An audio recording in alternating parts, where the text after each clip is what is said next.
Welcome back to ABC6 News at 5. We are joined now by a man who really needs no introduction, but for the sake of formalities, we will introduce the gentleman to my left.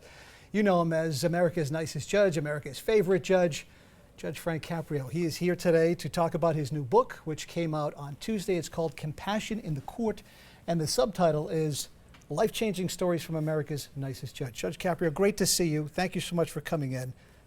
Always a pleasure, my friend. Thank you. So tell me about this book. I'm dying to know. Is this something you always wanted to do? How did this project come about? Oh, this just evolved. You know, I just How recently? I beg your pardon? How recently has it evolved? Is it the last few months, last few years? Within the last 6 months. Oh, wow. Yes, Okay. just evolved. You know, and it really captures what was going on when I was on the bench, how I treated people with compassion and understanding.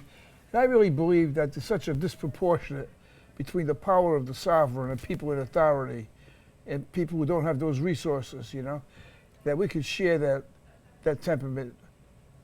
I know from talking to you over the years, you have a lot of stories to tell.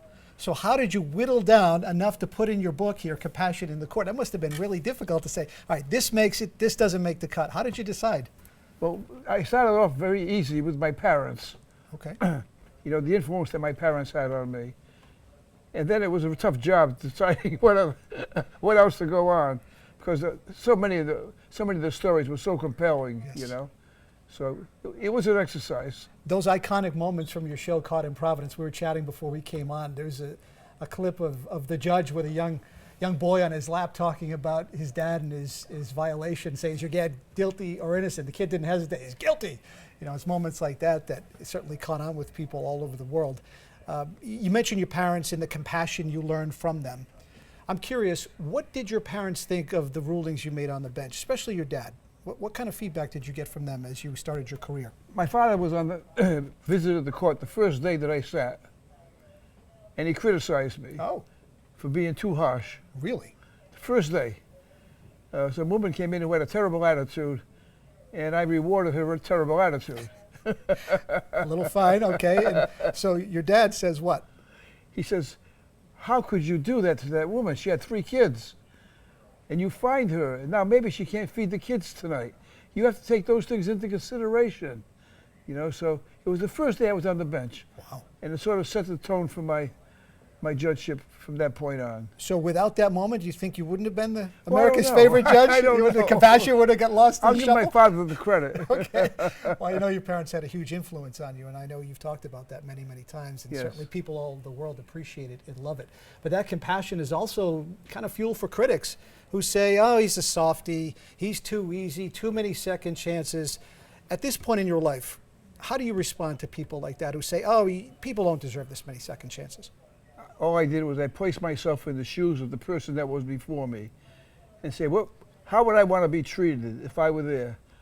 And would I want to be treated harshly, or would I want to be treated with understanding and compassion? And the answer was easy, it'd be understanding and compassion. As you look at the news, you watch the news, you read the news, and you see what's going on in the world, I know that's a general statement, but you know what I'm talking about.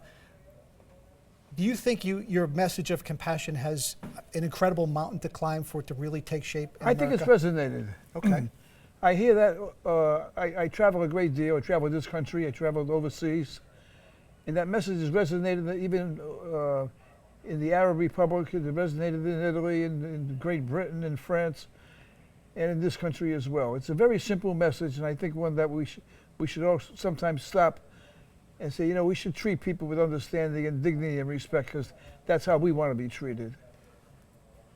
I don't know if I'm just feeling nostalgic, Judge, but because we're sitting here next to each other and you're on Channel 6, I'm thinking back fondly to our times together on Labor Day weekend at the Warwick Mall all those years ago when we teamed up to do the Labor Day telethon, and you'd come in on Monday afternoon, we'd be in the phone bank together, and you'd get the phones ringing. Everybody wanted to talk to Judge Caprio. Good moments. Those were fun times. Those were great days. I remember, and we did great work raising some money. We did. Thanks to you. You were a big part of that. You were a big part of it. Also, before I let you go, I can't let you go without asking, so many people care about you and care about your health, especially after you made that dramatic announcement on social media asking for prayers after your diagnosis for pancreatic cancer. Then everybody's excited to see that you were ringing the bell back in May of 2024. How are you doing now? Well, I still have a challenge before me. I'm suffering from pancreatic cancer, and I'm still fighting the battle, and I still need prayers. The prayers are working, Judge. I hope so. They are. They're definitely working. Well, it was a pleasure chatting with you, and we're so pleased to have you in today. And we do want to let you know Compassion in the Court is available where all books are sold. And if you want to see the judge and have him sign a copy for you, you can. Go to the Barrington Public Library this Saturday at 2 o'clock. The judge will be there. He'll sign your copy. I wish you the best, my friend, with your book and your health, Thank you of course. so much. Always a pleasure seeing you. Thank you. Thank you.